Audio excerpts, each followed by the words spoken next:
Can you hear it?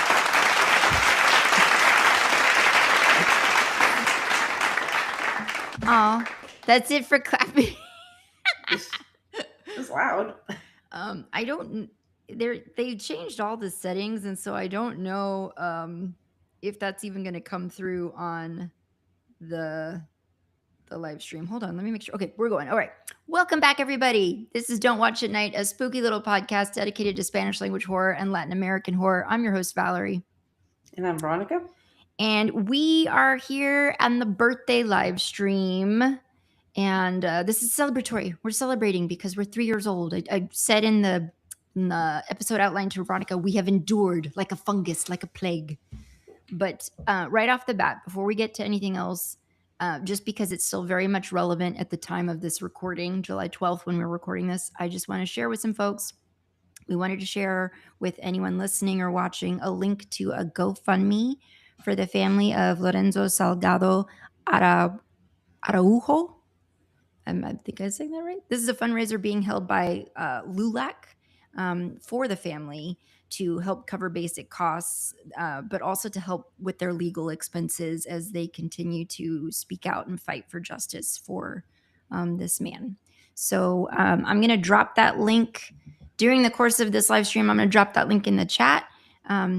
And you'll have that. And if you're watching this or listening to this later on when this episode posts to podcast platforms, we will have that link in our show notes, okay? But this is a GoFundMe, like I said, hosted by LULAC, to benefit this family. So there's that. Okay. So I want to also talk real quick, Veronica, about the beverage that I'm partaking of, this celebratory beverage, because it is our birthday month, as it were. We started podcasting 3 years ago, and so we're officially 3 years old, entering into our 4th year. And I wanted to have something light and refreshing for summer. So today I am being as basic as possible. I'm just doing a white wine spritzer, but it has a little bit of color to it because I did throw in like an ounce of blueberry basil infused vodka, which I know Veronica's like, what the hell is that? Tastes nothing like blueberry or basil, I'm sure. Well, I couldn't Because anytime somebody gives me something that's flavored, I'm like, it tastes nothing like what it's supposed to be flavored. Lies. I can't remember if we ever brought this to you guys at camping. We may have. I don't know. But yeah, like it's got blueberry and it's got basil that was infused with it for like 5 days. So it imparted that flavor, but it's not like sweet or anything. So I just I'm going to throw that recipe in the chat as well. But just to let you guys know, I did like an ounce of blueberry basil vodka and then like 3 to 4 ounces of any white wine you like. I'm doing a Sauvignon Blanc, and then you top it off with some club soda. And that's it. If you need something sweet, you could throw in like a little half ounce of simple syrup if you wanted to, but otherwise it's fine on its own. It's very refreshing. It's very smooth and easy.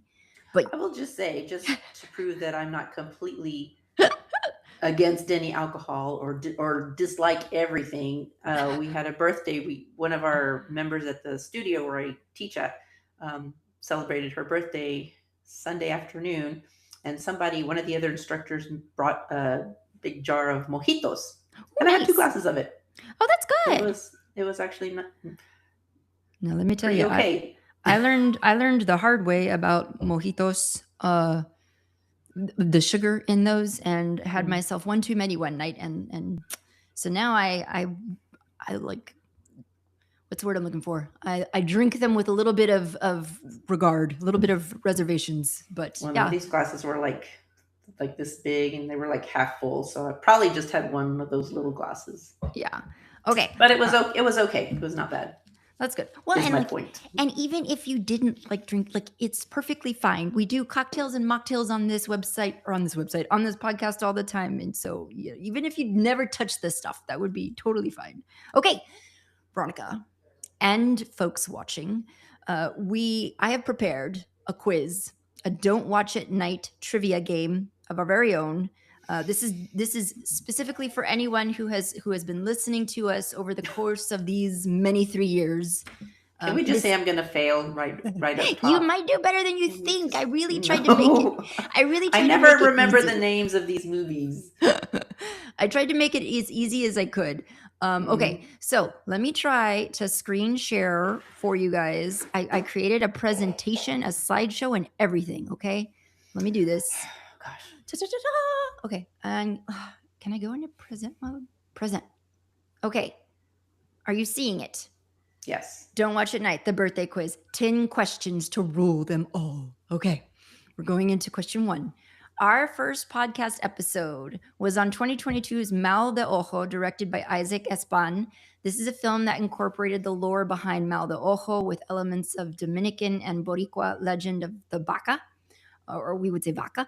To reverse her aging and preserve her youth and power, the grandmother feeds on A, the blood of animals, B, human flesh, C, the blood of children, or D, decayed matter dug up from the ground. Do I say my answer? Well, I mean, everyone, think about this. What if we played a drinking game? What if we're like, and if you get it wrong, you have to take a drink? I'm just kidding. But do you know the answer? I mean, I can guess. Okay, guess. C? Yes, you are correct. C, the blood of children. She feeds on their blood and life force, perhaps giving their souls over to the Vaca. That was sort of like the deal with the devil that she makes when she like resurrects the Vaca. So See, I would have thought life force. I don't really remember blood. But anyway, I guessed it right. That's what counts. Like she sucks some. Like remember, she sucked it out through their feet or something. Like she fed on their feet. It was real weird. It was a weird movie. Okay. Quick question. What is the other Isaac Espan movie that we've done an episode on? This one might be harder for you. Okay. Is it A, Veronica? Is it B, The Similars? Is it C, Juan of the Dead? Or is it D, Wreck? I mean, by the way, hold on. Like, I don't know if there's like, I can't do this and check the chat at the same time, but, or can I? If anybody else knows, feel free to drop it in the chat. But okay, you got an answer or no? Well, wait. So he did the one we just talked about, the Mal de Ojo, yeah. Mal de Ojo. I'm trying to remember what some of these movies were, like The Similars. What was The Similars? Remember? This I can't tell you. The Similars was, remember, it's like it's all it all takes place in the train station. Yeah. Yeah. Okay. Very what's the word? What's the name of that show, Veronica? What's the name of that show? Twilight Zone. God. I'm gonna say that one just because that's the one I don't remember, and that would probably my luck be the one. You are correct. It is The Similars. Oh, really? It was The Similars. Veronica and Wreck are both directed by Paco Plaza, and we have done those films. And Juan of the Dead was a trick one because we haven't even seen that movie yet. I have tried. I have looked for that one for so long, and I can never ever find it streaming anywhere. But yeah, it's a really great one. I hear one day. Okay. Question number 3. In 2001's El Espinazo del Diablo, or The Devil's Backbone, the little boys are locked away in some kind of storage room or closet as they hide from Jacinto toward the end of the film. Who is the one who unlocks the door, allowing them to escape? Is it A, Dr. Quesadas, B, Carmen, C, Conchita, or is it D, the ghost of Santi? Is it Dr. Quesadas? It is Dr. Quesadas. See, you're doing great. It was Dr. Quesadas, who by this point in the movie had, by the way, spoilers, people, if you haven't seen these movies, which you should have because you've been following this podcast. He had become a ghost himself by this point. And just as a reminder, Jacinto is a bastard. And we declared him a bastard in that episode because he basically killed everybody else who was mentioned in this question. So, yeah. All right. Number 4, 2017's Tigers Are Not Afraid is directed by what beloved director? B. Okay. Guillermo del Toro, Isa Lopez, or Demian Rugna? It is Isa Lopez. Whatever she makes, I will watch. All right, we're moving on. Next one. Number 5, what zombie movie with a heart did Ron have us watch in 2024? Was it Wreck? Was it Train to Busan, or was it Mech Zombies? Well, I have a heart. You don't, because you didn't cry. Train to Busan. It was Train to Busan. Wreck was a movie that we did watch, as well as Mech Zombies. So I do have a question later related to zombies. But yeah, we've covered quite a few zombies on this podcast. This was a good movie. Very good movie. Wasn't there supposed to be like a is there another movie coming from this director related to this verse? There was another movie. Like it wasn't a direct sequel in that I don't think it involved any of these. Well, most of these characters are dead, but it was set, I think, somewhere else. What's it called? Peninsula or something like that? Yeah. Set during this same zombie outbreak or whatever, but different characters. I haven't seen it. Okay. I keep meaning to, but I just haven't. But it is out? Okay. I believe so. We'll have to keep a watch I think out it's for called Peninsula. I'm not 100% sure, but I think. Okay. All right. Number 6. We all just had to bid Norway farewell in the World Cup, but lutefisk was a dish featured in this film about a doofus who moves his family out to Norway where they encounter an unusual threat. Is it the Day of the Beast? Is it Krampus? Is it There's Something in the Barn? Or is it Boys from County Hill? There's Something in the Barn. It is. There's something. Did we watch Boys from County Hill? We did. We did. We loved that one. We laughed. That's the one that takes place somewhere in Ireland, and there's like a the cairn. The cairn, yeah. Oh, okay. Yeah. It was funny. We thought that one was funny. Okay, I know plots. I don't remember the names of movies. There's Something in the Barn. This was a film that has Martin Starr playing Bill, a man who moves his family out to a small community somewhere in Norway. There, he fails miserably at endearing himself with the locals, and he manages to anger a truly deadly elf. All right. Number 7. What is the name of the director who I've declared I probably can't watch his films at night? For real. Is it Del Toro? Is it Robert Rodriguez? Is it Demian Rugna? Or is it Alex de la Iglesia? And I did include the films we've done just to refresh your memory.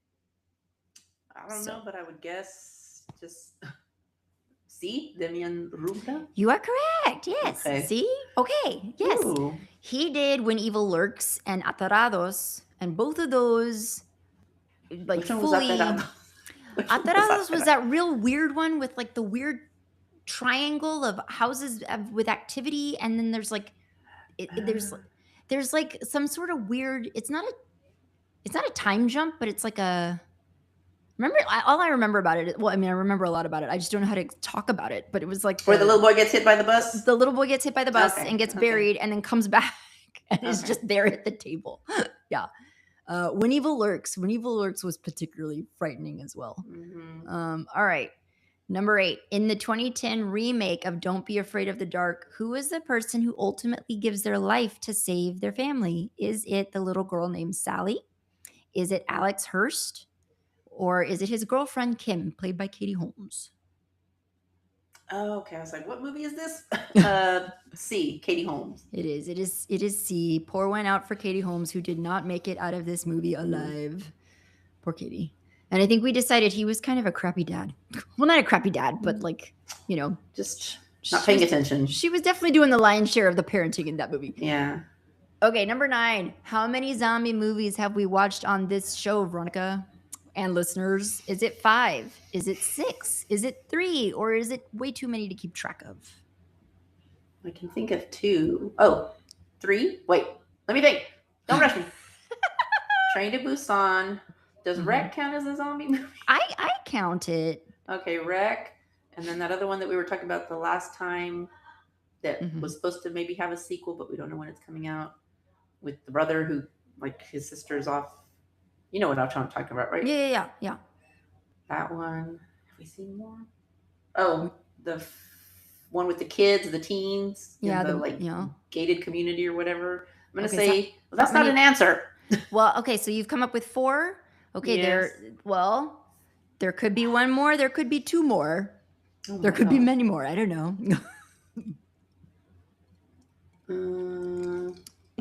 Did we watch that movie here? The one, or did I just watch it on my own? The one with Adam Driver and Caddyshack dude. Adam Driver. Which one's Adam Driver? Okay, somebody is guessing 6. Somebody's taking a guess and saying 6. Did we watch that movie? Remember, it's the one with Bill Murray, Adam Driver. They're like police in the little town. Oh, yeah. But we didn't watch it for the show. But yeah, I know what you're talking about. Okay. Well, what the hell It did we was. watch it for What then? is the name of that movie, guys? What's the zombie movie with Adam Driver and Bill Murray? Well, why did we watch it then if not for this podcast? I think you just watched it on your own, and I watched it on my own, but like just in our own time. What's the name of that movie, guys? Well, I don't know. I can't think of any other zombie movies we've seen in this. Okay, all right. It's time to come. We have watched 5. There are 5. We've watched Apocalypse Z. We've watched Valley of the Dead. This is the one you were forgetting. Malnazidos. Which was that one? That was the one that kind of takes place in, like, I can't remember if it's like 1930s or 1940s Spain territory. And it's like supposed to be a horror comedy of sorts. They talked very fast in that movie. I had a really hard time following. But Mech Zombies. Still not remembering that one. Mech Zombies is with the kids, the teenagers, right? Yes, Train to Busan, and I did count Wreck as a zombie movie. Okay, well then I missed that Valley of the Dead, which is still not ringing a bell. Valley of the Dead. If I had a movie, I thought about getting movie posters all on this slide, and then I was. Is that the one like set during the Spanish Civil War? Yes. And they do the train. Okay. Yep. Ah, dang it! I missed that one. Okay. Yeah. Okay. And the last question. This is an easy one. In 1998's The Faculty, directed by Robert Rodriguez, who plays Nurse Harper? Is it Bebe Neuwirth, Jordana Brewster, Salma Hayek, or Famke Janssen? Salma Hayek. It is Salma Hayek, who by this point, 1998, had already done 2 other Rodriguez films, Desperado and From Dusk Till Dawn. So congratulations, people! You're a Don't Watch It at Night lifer. DWAN. Let's just say DWAN. I missed what? One? I missed one? You missed one. You would have gotten it. What is the name of that? Hold on. I need to attempt to stop share. Okay, we're still going. Okay.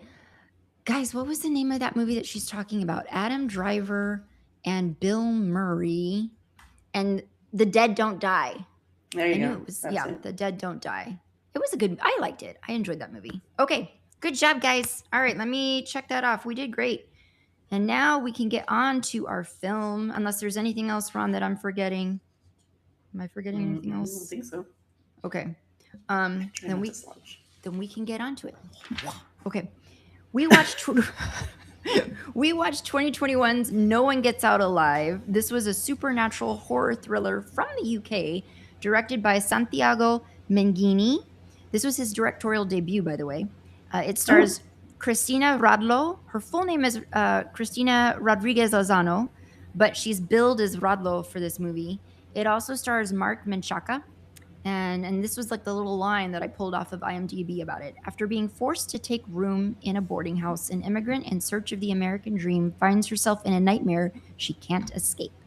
This is a movie that is loosely based on a book of the same name by Adam Neville, who is also the same person who gave us The Ritual, which we also watched for this show. Mm-hmm. Yeah. So, Ron. When did this movie come out? This was in 2021. Okay. And apparently, like a lot of this movie was filmed in Romania. That's what I know about it. But okay, Ron, give us your initial impressions after finishing this film. I just watched it this morning because that was the only time I had to watch it. I had to watch it because a lot of it is very dark. Yes. And so I couldn't see with all the lights. I had to put a blanket, like a heavy blanket, over me and the computer, and it was very hot. So this is what I go through for this podcast. Sweating it out for the podcast. Had to make a tent. But actually, I was very surprised. With regards to some of the movies that we've watched lately, I thought it was pretty well done, very atmospheric. The acting all around was pretty solid. Yeah. I had a few jump scares, me and my little blanket tent. Your little blanket fort. Yeah, so I thought it was pretty good. Yeah. I have some questions. I'm still confused, but yes, I have some questions as well, and I had to really go digging today, trying to figure out like what the heck. But the reasonably creepy moments, lots of like you just said, lots of atmospheric tension, and of course, we're dealing with a house that has many entities in it, so of course it's just lots of opportunity for scariness. And I thought, Cristina Radlo or Rodriguez Lozano, she does a really great job. This movie is pretty much entirely her, and she does fantastic. I'm gonna have to look her up if she's done anything else. Yeah, I don't know what else she's done. She's actress out of Mexico. Mark Menchaca. All I know is that he's Mexican American actor, apparently married to Lena Headey, which I didn't know. Oh. Yeah, I was Cersei? like, I know. I was like, go you. Cersei? Sarah Connor? Mark living his best life. Wait, which one was he? He's Which character was he plays like the landlord, like the primary one she deals Red? with. Red, yeah.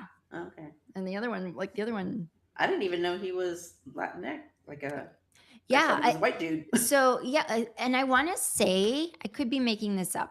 Don't quote me on this, people. He might be from Texas. He might be from Texas. I don't know. But yeah. Yeah. Okay. So I guess just to give people a like an opening on where we are at the start of this movie, the opening of this movie is another girl in the house entirely. Yeah, I was surprised because I thought that was going to be the main character, and I was like, well, she went out really quick. Yeah, it opens on this girl who's a tenant in this dilapidated looking boarding house in I believe the film is supposed to be Cleveland, yeah. Mm-hmm. And she's on the phone with family, and we like immediately get our first sort of ghost exposure that there is something supernatural at work in the house. And so yeah, like within like the first 5-10 minutes, she's gone. She gone. And that's it. At first I didn't realize it was a boarding house, so like after it, like she gets whatever takes her, and it pans out to an exterior shot of the home. I'm like, well, why is this girl living all by herself in this big humongous house? And then she gets up. Okay, so she gets up because she hears a noise or something, and she gets up and she looks down the hallway. And I couldn't remember if the box had always been there or if it's like she looked down the hallway and it wasn't there. And then I think it wasn't there the first time she looked. Okay, because I saw the box and I was like, was that there? And then you see immediately there's an entity behind her, and you're like, oh hell no. I'm like, yeah, girl. She's just standing there. I'm like, girl, move. Run. Anytime you have a shot like that where it's like the actor is looking down a dark hallway, I'm always cognizant of like, check what's going on behind you. Like you need to be protect yourself. But that's like where I always feel like characters in horror movies are just like, maybe it's, natural selection. It's like nature's way of reading out the dumb people, because it's like, hello, run. Why are you standing here? The minute that box appears, you should be like, and I'm out. Okay, and goodbye. But yeah. So not too bright. And so then from there, we jump into the scene where it's like Cristina. No, her name is not Cristina. In the movie, her name is Ambar. It's spelled Ambar, like Ambar, but it's like Amber. She's emerging from a truck where presumably other people were being trafficked into and dropped off there in the city of Cleveland, right? That was your understanding of it? Mm-hmm. Yeah. So she gets dropped off there and just sort of immediately has to, I don't know if she has somewhere to go that night or what, but she has to find work. She has to find a place. So she ends up finding work at I think it's described in one of the reviews we have linked for you guys as a sweatshop. Yeah, like a place where like lots of sewing is happening. And then she finds a room at that same boarding house. So yeah. I will tell you on like zooming out from scene by scene, because we've also watched The Ritual, I couldn't help but notice like the same themes of loss and grief and guilt, kind of being haunted by one's guilt, sort of playing out in this film. And that was also sort of a recurring theme in The Ritual as well. So yeah, and just kind of incorporate or tying that into like not a folklore, but some kind of mythical background that we don't ever really, again, didn't really get a lot of. Not enough. What is it? Like not like both films. I made that comment too. It's like both films just don't really dive into the folklore aspect of it so much. I'm sure the books do, and that's something to know. Veronica and I have not read either of these books. Didn't even know this was a book. Yeah. So because at the beginning, while the credits are opening or running, we are seeing like old pictures or old film footage of somebody like making archaeological discoveries of skeletons and bones and and creepy looking things. And did it say in those opening scenes, did it say that that was taking place in Mexico, or did I? I don't remember. Yeah. Okay, because when we get to That it was later. before I created my blanket fort to be able to see clearly. So. Okay, because yeah, we'll get to it, but it's like I have a question when we get to the end and sort of the threat is revealed and we see it in its full form. I have questions about like the identity of this thing, which I guess some people, some reviews we looked at identify it, and then and like I didn't know what it was. Like a real thing, like it's a real yeah, a real figure from some like Aztec, some myth. Yeah, Ooh. from like Aztec That's very creepy. mythology or whatnot. I don't know that it looks like that. I thought the thing from the ritual was creepy, but this is like really bizarre. Well, yeah, when this thing came out, I was like reminded of the ritual, and I'm like, man, who's ever doing this? I appreciate the imagination at work here because this is messed up. But yeah, in this film, we also have lots of like dreams and visions that she's repeatedly kind of waking herself from, pulling herself out of. Did you think those were effective? Did it start to feel repetitive to you? Did it? I didn't find it repetitive. I mean, I pretty much. No, I mean, I think it worked well. I didn't find it repetitive. The very last one, I thought was real. I thought it was really. And I was like, oh, I thought that dude was dead. But I know. I thought that was real too, and I was like, oh, it's not real. Like, that's a bummer. But because I was like, wait, what happened? So the thing to know no, about, I mean, I thought they were okay. Yeah, I appreciated all of it, and I really sort of like it makes me really want to go and read the book because I do have to wonder. That's such a hard thing to convey. Like that's such a interesting thing to convey on screen, and it's that kind of like not knowing what is real and what is not, and playing with reality that way. And I imagine it would be interesting to read it however it's described in the book. Is the book called No One Gets Out Alive? It's called No One Gets Out Alive as well. I think the film took made some casting decisions. I don't know that the woman in the book, the main person in the book, is somebody who is from Mexico. I don't know that that's the same. So they might have made those changes for the purpose of the film. But I don't know. I haven't read the book. If anybody watching has read the book, let us know. So once she establishes her room in this boarding house, which by the way, I know it's a broken down boarding house, but that's kind of a cool room. It was nice and big. It was big. Yeah. Yeah, I'm just looking up the book here. I could live there. And the main character's name in the book her name is Stephanie Booth. So I'm guessing not. Okay. Yeah. Yeah. No, I think I wanted to say she might even be British. But like, I think what might be the thing that she's battling with in the book is that it might just be like she's of a lower financial class or something, or there might be it just says she's cash strapped. Okay. Yeah. So anyway, yeah. So I thought the room was really cool.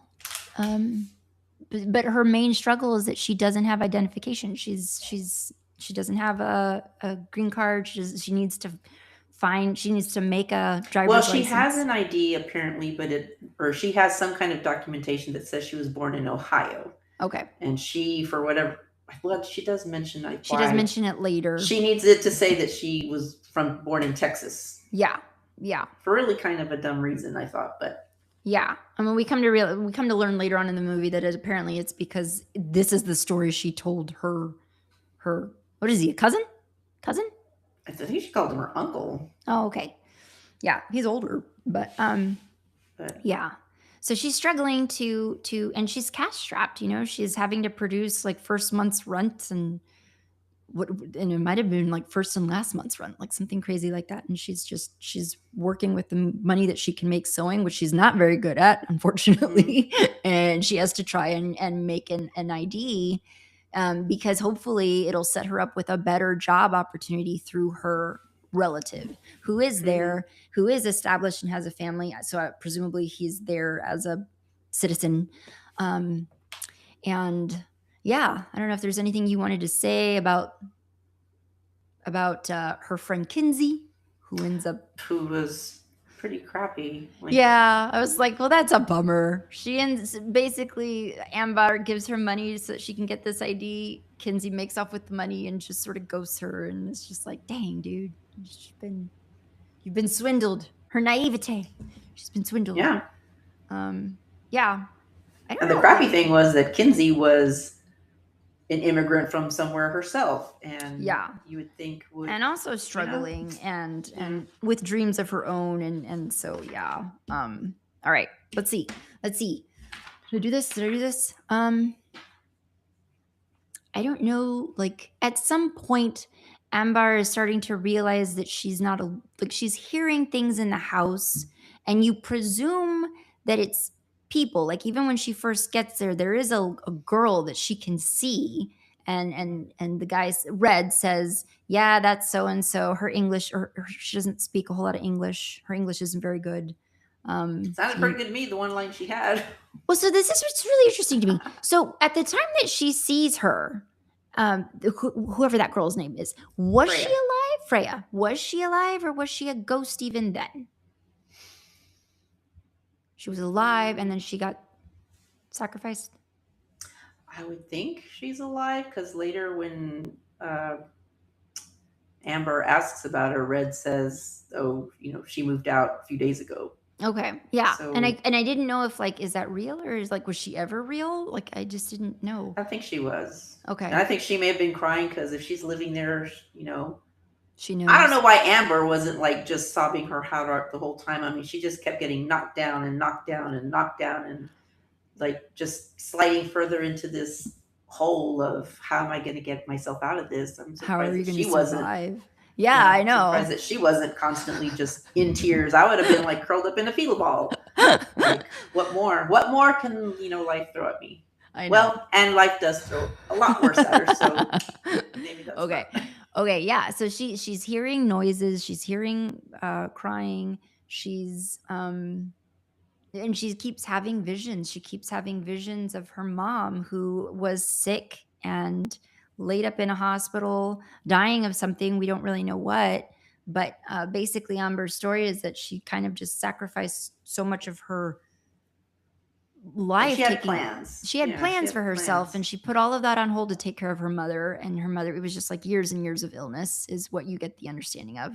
So she's having all of these visions that are just haunting her, and you get the sense that it's she's haunted maybe because she, we'll learn more as the movie goes on, but you get the sense that maybe she's haunted because she feels she misses her mom, one, and two, she feels guilty that she,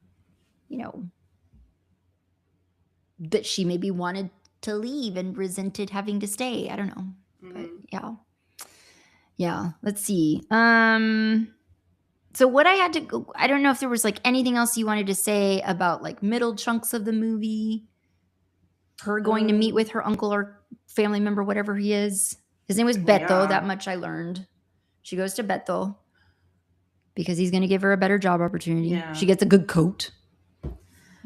Not because the wife wanted to give it to her. She was a piece of work. It's dude. She's like, oh, I guess I can give you a She's coat. Complaining to him because he invited her over for dinner. Okay, and you hardly knew her mother. Well, and so she tries to talk Spanish to the guy's son, and she's like, oh, he doesn't speak Spanish. I'm like, okay. Yeah.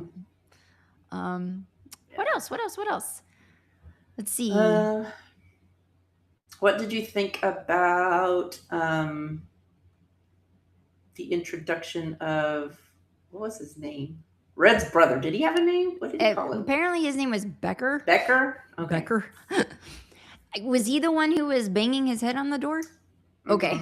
I mean, and at first I thought, well, is he real? Yeah, I wasn't thinking he was real. I was like, that's clearly a ghost, Yeah, I don't really get what his situation is, and the latter half of the film is sort of the part of the film that felt a little bit rushed, for lack of another way to say it. I just felt like we were given a lot of story in a very quick amount of time, and it wasn't really filling in all the gaps. I don't know why he's the one kind of spearheading all of these killings or sacrifices. Evidently, according to stuff we have linked for you guys in show notes, evidently it has something to do with like him giving these offerings to the goddess, was benefiting Is that him. what that was?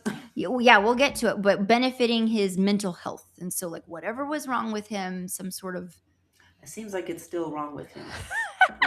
And maybe even dialed up a notch. like or two. whatever was ailing him, she was making better so long as he kept feeding it. Apparently, I wasn't connecting that with the plot, but this is what other people connected. He didn't seem better to me. So I will say, okay, so because I really had to go digging for what this creature even was. So one of the reviews that we have linked for you guys in show notes is from, hold on, I threw away the page. See, this is why you don't throw away the page.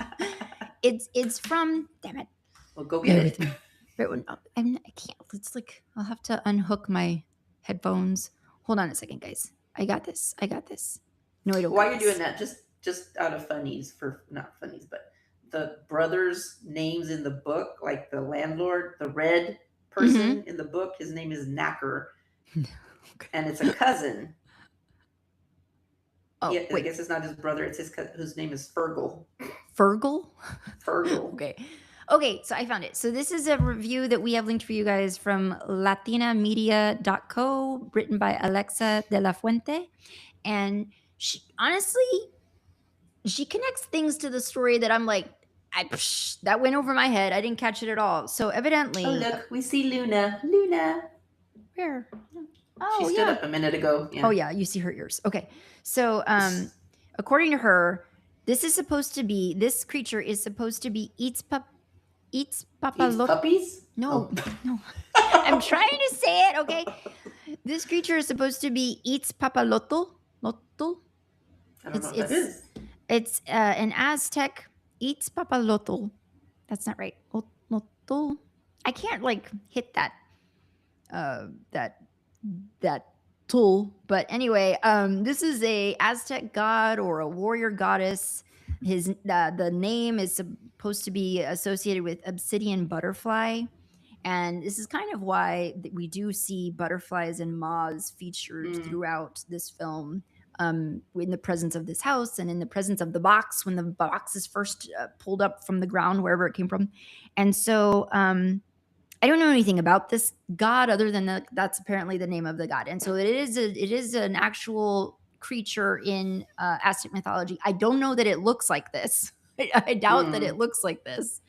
So yeah, we've already said it, but like it's a really weird looking creature. What did you think of it?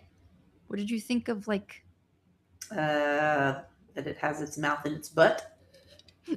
One of the reviews. Like, gross. One of the reviews we linked for you guys compared it to like a vagina dentata? Yes. Yeah. Like, that was like teeth. It was very odd looking. It was just like it was like as if something went through what did they call that thing? In the Star Trek, the teleporter, where the teleporter, and when they say beam me up, Scotty, the concept behind that is that it scatters your atoms and then it reassembles the atoms back in your destination point, and it's like whatever this thing was got its atoms scattered, and then when they came back they're just all a mishmash, all whatever. Makes no sense. Yes. And the monster in the ritual was kind of the same way, just like this weird looking creature that has all these appendages elements where they're not supposed to be appendages, just glued wherever. So yeah, like I what we come to learn in that last half of the film is that Red and Becker have been sacrificing all of these tenants, and so we're also started with their parents. That's right. Starting with their parents. Was the father some sort of archaeologist? I'm guessing. Is the father the one who pulled the found box? This thing? Yeah. Okay. And then, like, ultimately, what they sacrifice? They kill their dad. They kill their mom. Because apparently the dad had been doing this with women for a while, and the wife was helping him knowingly, but apparently she outlived her usefulness because he ended up killing her too. See. And then the sons came back and did away with their dad, and and Took over the family business. And just like the mom in Nobody Sleeps in the Woods Tonight, or whatever that movie was that we just watched, just like the mom who was feeding her children, women don't help men do dastardly things. They will always come back to bite you in the butt. Like, always come back to bite Well, you. and like Red's reasoning when every time Ambar would try to get him to help her and for the both of them to just leave, and he was like, but it's my brother. I have to help my brother. And I'm like, why? Why do you have to help your brother commit, murder multiple women? Like, why? Where in the bro code does that fall? Like, this seems excessive.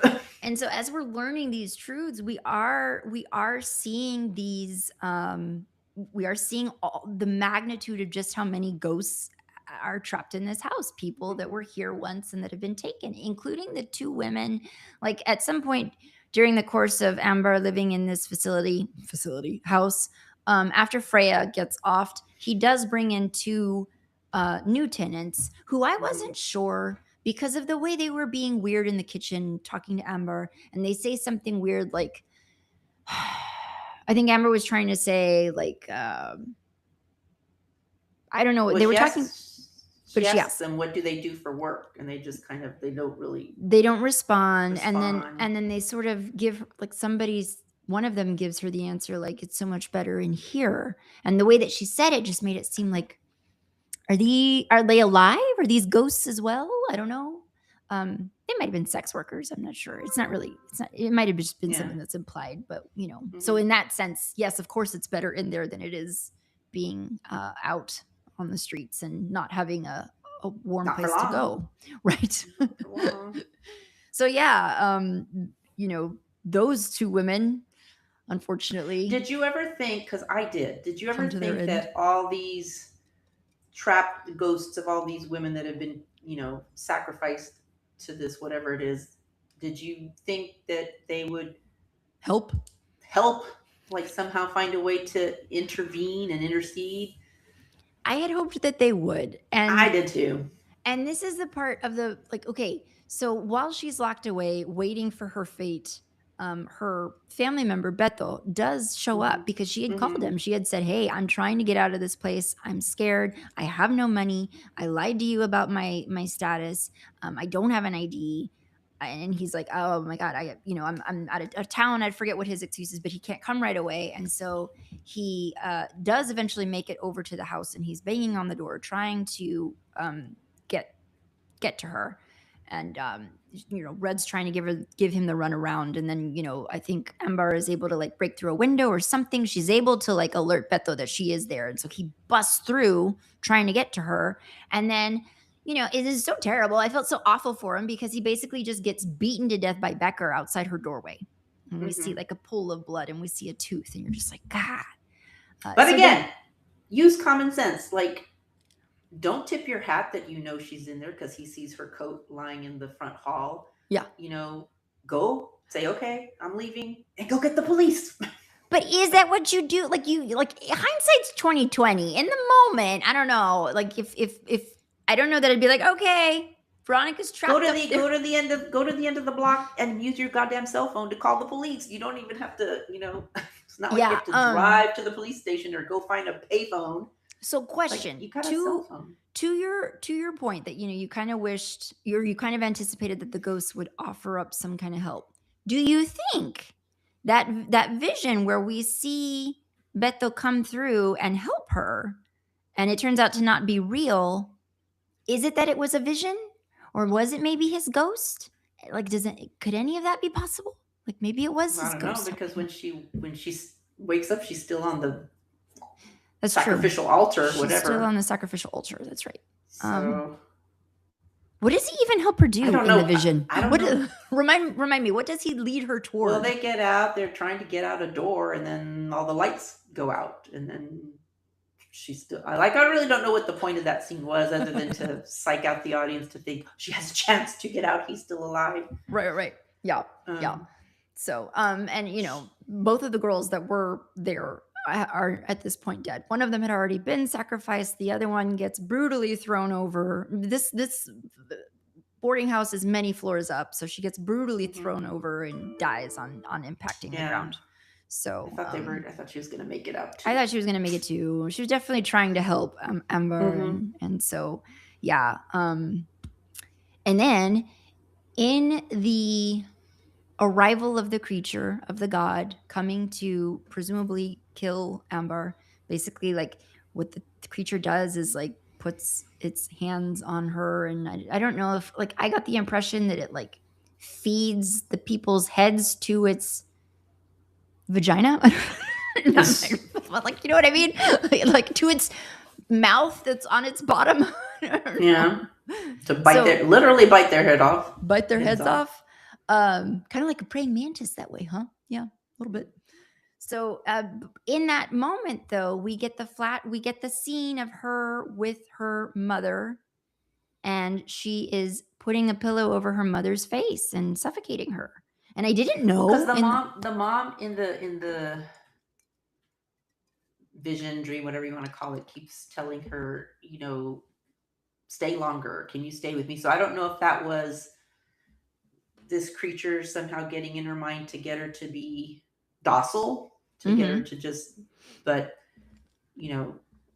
in her dream, she says, no, again, and she smothers her mother and then wakes up. And apparently that's all it takes for the creature to send it back into the box. Well, so this is what I was confused on. I'm confused. This is what I was confused on because I didn't. One of the reviews, like one or two of the reviews that we have, said that, like, what I was confused on was whether or not that actually happened. Like, did she kill her mother, or is that just a weird vision that she's I think that was just her. The reviews were saying that yes, she does really kill her mother, and so that's part of, like, what her guilt is, and that's part of, like, what causes the god to back away. It's like once he goes in and sees what she truly did, it doesn't want her anymore and backs away.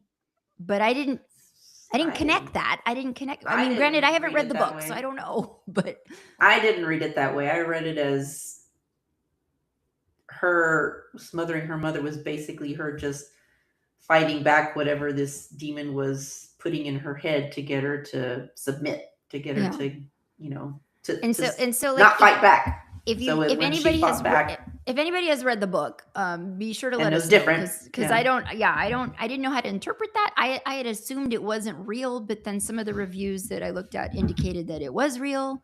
So that's just their interpretation of. Well, if they read the book, well, no, like if they read the book, then they would potentially know. Like, so the reviews we have for you guys are from Variety.com, and there's a Roger Ebert review. And then a couple of others. Huh? Did I read the book? I didn't read the book, no. But no, did they? Roger Ebert and the Variety person. I'm betting no. I don't know. I mean, as journalists, it might be their job to at least look at the ending of the book and compare it to the.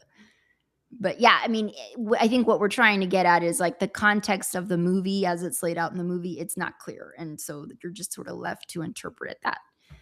How did you interpret what happens next? Because as soon as the creature backs off, she picks up that sword. She's able to off the both of them, not without getting severely hurt. Okay, so somebody is saying never read the book either, but personally they thought it wasn't real also. Yeah, I mean, I didn't clock that it was real when I first watched it. I was just thinking, oh, this is just she's just fighting back. She's fighting back. Yeah, that's what I thought. Like, just her psychologically fighting back. What I wasn't clear on, though, because it seemed like her opening her eyes, waking up, sent the creature, whatever it is, scurrying back into the box. So I thought, well, maybe it can't. But then I don't know. Maybe it can't take you while you're conscious. Yeah. Then when she puts Red on there, he's awake, and it has no problem biting his head off with him being awake. Is he awake? And it can't. Does he wake up? Okay, I don't remember. Yeah, because he's begging with Amber, don't do this. I'm sorry, and he's trying to. Yeah, I don't know. Now you're sorry. I don't know. And it can't be that the creature rejected Amber, because if it's true that she really did smother her mother, that it backed off because she did that. Red's done way worse. It's true. This is true. So that can't be the reason why it won't take somebody, because Yeah, that's they're true. tainted. So yeah, So maybe, yeah, it backs off because she has rejected its attempt to lull her into submission. I And guess, but that's a and mistake. perhaps this Aztec warrior goddess, even despite biting the heads off people, is not a violent creature. Like, it's just a creature that needs to eat. So okay, so then in the process of offing these two jerks, Amber does suffer a terrible injury. She has her ankle like smashed to bits, and so you see her hobbling towards the exit. How do you interpret this ending, Ron? In the closing minutes of this movie, we see her ankle. We see the sacrifice get made. The goddess is happy. We see her ankle get righted, get healed. And so I guess Amber realizes that she's pleased the goddess. And how do you interpret this ending? Does she now choose to stay? Is she trapped? Do we know? How did you interpret that? I'm not sure. I'm hoping. Well, first thing, when she's leaving the house, I'm like, okay, are you just going to leave this thing here for someone else to find? Like, what are we doing here? Burn Gonna it try to kill down, it? something. Set fire to the whole thing. I don't know if we're meant to think that now she's going to take up this, because maybe it's like the ring in the Lord of the Rings. Like, once you get a taste of it, it just like becomes an obsession. Yeah. I'm hoping that, that would be kind of crappy to think that's how it ends, that she's just gonna. Yeah, because it's like, what happens if you don't? What happens if you don't feed it? Like, what happens? Yeah, I don't know. And really, okay, like, what benefit does it give you? Supposedly for Becker, it helped him mentally. I don't see it personally. He seemed like he was pretty, effed up, sacrifice or no. So I don't know, like, what benefit she would get out of continuing to feed. I mean, it's not like it brings her money. It didn't bring them money. No, So yeah. I mean, you're it still didn't make them rich. So, like, how is this going to help you to do this? right. Like, what's the benefit? It's like, I don't know. Yeah, it's like, if all it does is make you well, Okay, it healed her ankle. Move on. Like, burn the house down. It's like, if it heals your ankle and then you leave the house, does your ankle immediately go back to being bad? Like, are you truly trapped in the house? We don't know. Like, it's just, these are things that I would have liked to have had the movie close up a little bit more neatly for us, but it doesn't. And I can't remember, sorry, I just tapped the mic. I can't remember how the ritual ended. If we also felt like we didn't get enough resolution at the end of that movie. I don't remember how it ended. I don't remember. I do remember that, like, with the ritual, we had the same kind of questions of like, well, wait, no, I want to hear more about this folklore. I want to hear more about what this is. And we don't really get to know more before it's. Didn't the ritual end with like just one out of the, was it 4 or 5 guys, whatever, friends, makes it out alive? And does he make it? Does he get blamed for all the other deaths? Or I don't know. I don't remember. I don't want to say anything. I don't remember. I honestly don't remember. I think he does get out, doesn't he? Or do we just think there's just one survivor? Or do we just think he gets out? I don't know. Where would you rate this one on the light switch scale? Well, you mean you watched this? Well, you can't see it. You can't see it very well if you've got a light on. You got to make yourself a tent fort. Yeah, you watched it in a blanket fort. Yeah, but I mean, it had some creepy. I startled a few times. Yeah. With it. It is creepy. It is a creepy movie. This, again, we've never read books by this guy. I'm interested in what his stories might be about, because I like both of these stories that we looked at, feature folklore, hauntings. What I do think is interesting, because initially I thought, well, maybe this thing only takes female sacrifices, and that's why it's always just been women that have been sacrificed. But it took red, so that's not it. So it's just misogynistic. Yeah, like, why is it very clear in the notice for seeking tenants for this boarding house? Why does it only have to be women? It says only women only. Like, why? Maybe because they don't I don't know. Like, that's just bizarre. And these are things that probably the book lays out that we just, the movie just glosses over. But it's relevant. It's relevant. Why? But yeah, a lot of the themes of less fortunate classes being victimized. In the book, it was, whatever ethnicity that woman, Stephanie Booth, was, was just poor. So poverty.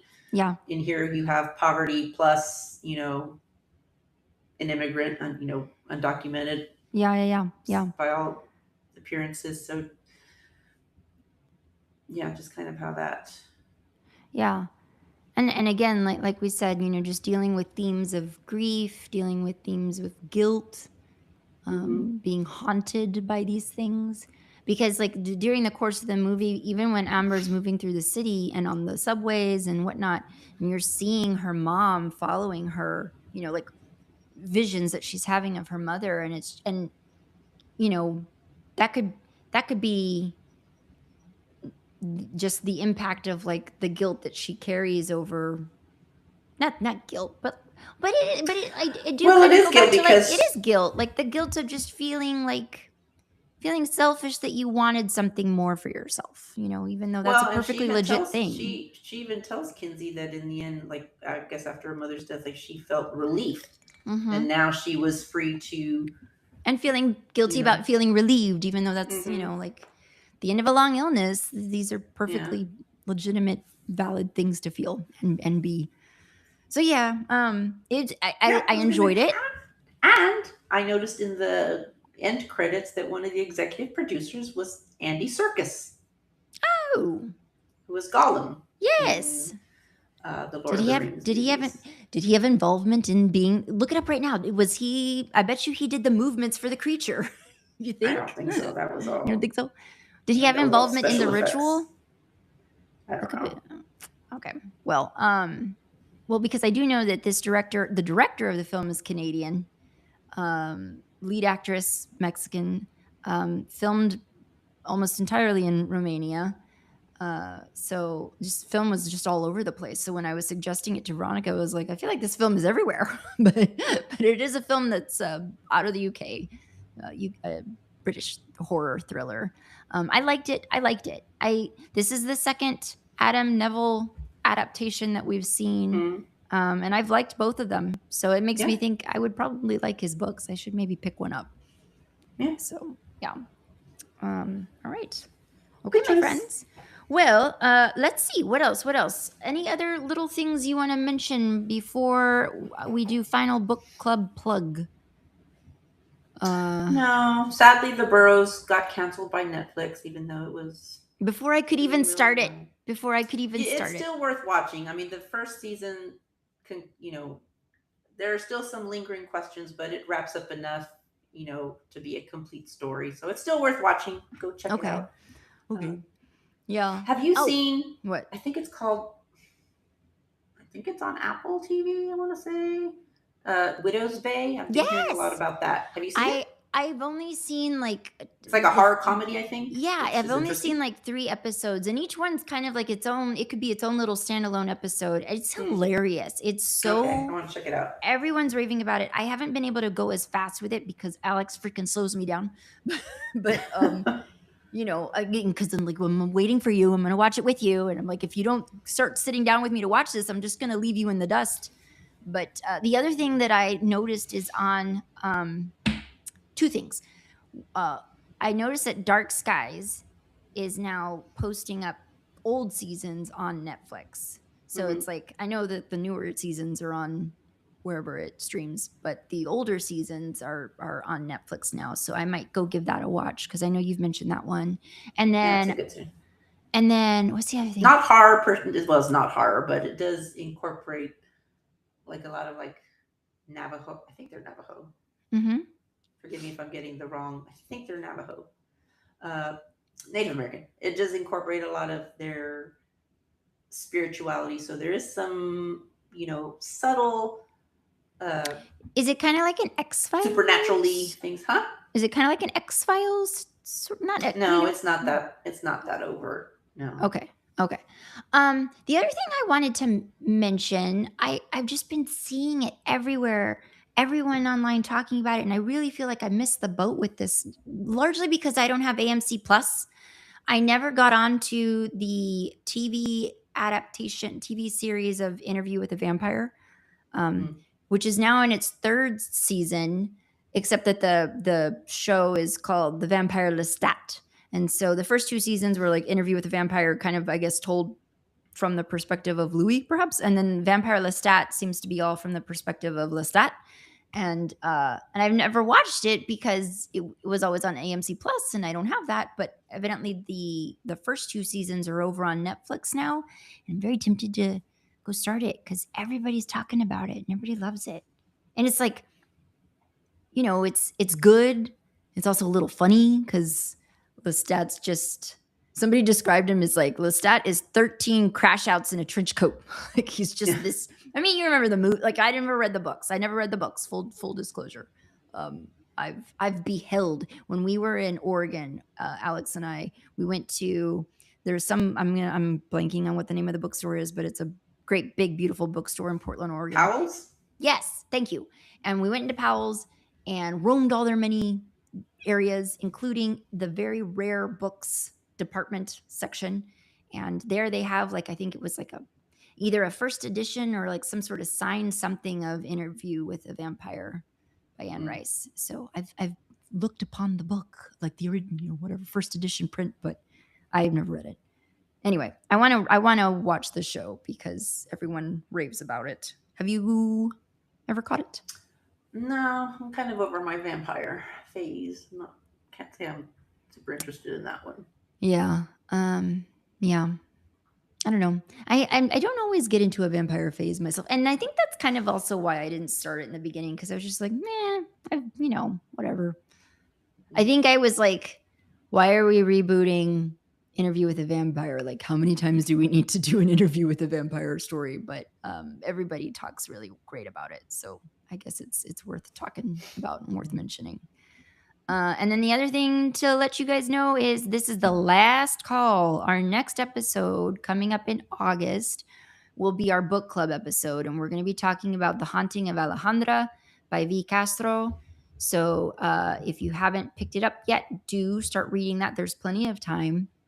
It is a book that reads, I will tell you, it has chapters, but it's also a book that reads in beats.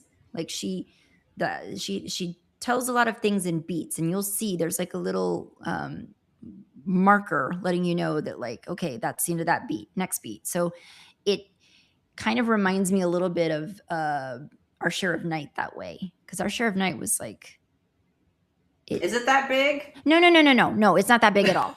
But Okay. it's like the structure of that book was also sort of the same thing. Like in beats, the story would happen. So yeah, but it's an interesting read. I won't talk about it. We'll talk about it when book club discussion. We'll talk about it then. So okay, all right. Well, I don't have anything else to say. Do you have anything else before we wrap it up? Nope. Okay, my friends. Well, thank you so much for the birthday live stream discussion. We're so happy to have made it another year around the sun. We persist, just like the horrors. So thank you for joining us.